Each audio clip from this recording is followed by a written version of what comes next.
1992 B250 doing a power steering. This has the cooler on it. This hose was so hard and crisp, I'm just going to replace it. It's only about 4 or 5 inches long. If you have this style coupler on your steering shaft to your box, this is what your dash is going to look like to remove your power steering box. Once it's unbolted, it will feed up right through here. Should be right there. We're right there. Now, you gotta watch when you do this, because you gotta watch your alignment for your drag link. This box is centered how it was. This here is perfectly in line. You know, sometimes they'll be here, but you gotta watch your alignment, and we gotta center the other box that we're putting in, but this has to go right on that alignment. So this, straight in line with the box on that edge, does that. Now, well, now it's up to trying to get this pitman arm off. For that, it's a pretty good sized socket. So we had to go get our big boys.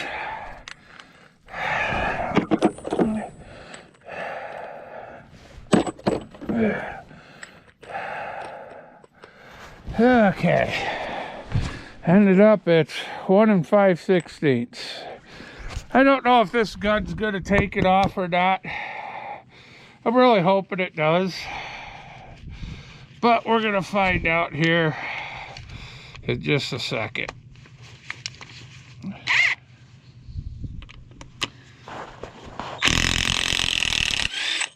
Oh, there we go. I ordered a Milwaukee. It has not come in yet. So, I went to Harbor Freight using their bear. And, you know, truthfully, it's done everything I've needed it to. It'll take lug nuts off, everything.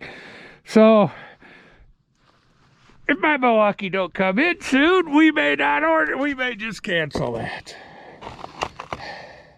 This is going to be fun getting off. I'm going to have to go get gear pullers and pull that off. So I just wanted to touch. So we're going to set up a gear puller here, pull that off, and then we'll center the other box and start getting it back in. All right, we got ours centered. What you're going to do, you're going to turn it all the way one way. Then you're going to make a mark. Sorry, you're going to make your mark. My mark ended up being right here with the shaft this way. And then it was full stop, and then it was 3.5 turns the other way to full lock. So that means we got to go back 1 3/4 turns, and I've already done that, and that's where we're at. So now this box is centered. So now we'll put our drag link on and get it back in the vehicle. Now, we gotta watch so I don't move. That's facing that away. So when this is in there, these things do have an adjustment. This is if it's loose. If it's loose, it's a bad pump. But if you go and turn your wheel one way and it's real easy, and you turn it the other way and it's really hard, you loosen. There's a bolt here and one on this side. You don't take them out. You just loosen them, and then you tap this way or tap this way, depending on which way. If it's real hard turning left, I think you go down, and if it's real hard turning right, you tap it up. I kind of forget that, but it'll get you in the ballpark, because if you tap it one way and it gets even harder, you know to go the other way. But you do not take these two bolts out. You just barely loosen them, then very gently just slide this. If you may have to tap it, use a rubber hammer or something, and very small, because it will not have to move far. And that's how you go and adjust for your left and right pressure. This is if it's loose. You could play with this. on this being a reman box, that should not even be an issue. So, all right, I got mine's clocked. I'm gonna get the drag link put on it and get this back in the vehicle. And that's where we are. I mean, the biggest thing is I use this here, this tool, to get the drag link off of there. It just slides on, and you know, make sure you lube your bolts before you start cranking on that, or you can strip the bolts out. So just spray some PB Blaster or whatever on there just for some lube. But all right, that's where we're at. There's the old box. We got to bag that up because that gets sent back. There's a core charge on that. So all right. All right, we got the column back in. I just have to put the lower valance on, and then that's buttoned up. I still do have to put the grill back on, but my hands are tied on that until I get the steering fluid in that. Hold on, let me get this.